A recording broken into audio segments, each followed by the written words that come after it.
À la Chambre, sur le visage de Kevin McCarthy, chaque nouveau scrutin transforme les sourires gênés des premiers tours en une mine de plus en plus ahurie.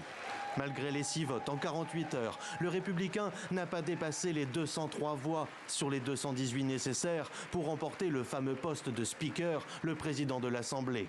Là où le candidat démocrate, Hakeem Jeffries, lui, fait à chaque tour le plein des bulletins venus de son camp.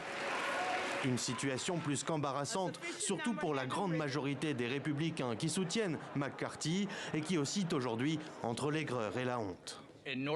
En Corée du Nord, en Iran, au Venezuela et à Cuba, les régimes autoritaires du monde entier s'inspirent de ce qui se passe à la Chambre des représentants et disent « Regardez le désordre de la démocratie, regardez comment elle ne marche pas ».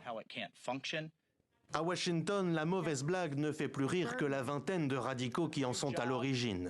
Membres de la frange la plus conservatrice des Républicains, ce sont des élus biberonnés au Tea Party il y a près de 15 ans et devenus depuis plus trumpistes que Donald Trump lui-même. C'est des gens qui ont une volonté de pousser le plus loin la politique vers un refus des institutions, un refus du fonctionnement démocratique. Donald Trump soutient Kevin McCarthy. Il aimerait bien que ces 20 affidés rejoignent le rang, mais ce n'est pas le cas. À tel point que ces mutins républicains se sont eux-mêmes surnommés les tout sauf Kevin. Kevin McCarthy, à qui il reproche de ne pas être assez conservateur. Comme le personnage de Frank Underwood, qu'il a en partie inspiré au scénariste d'une fameuse série, Kevin McCarthy est suspecté d'avoir un niveau de conviction inversement proportionnel à son ambition.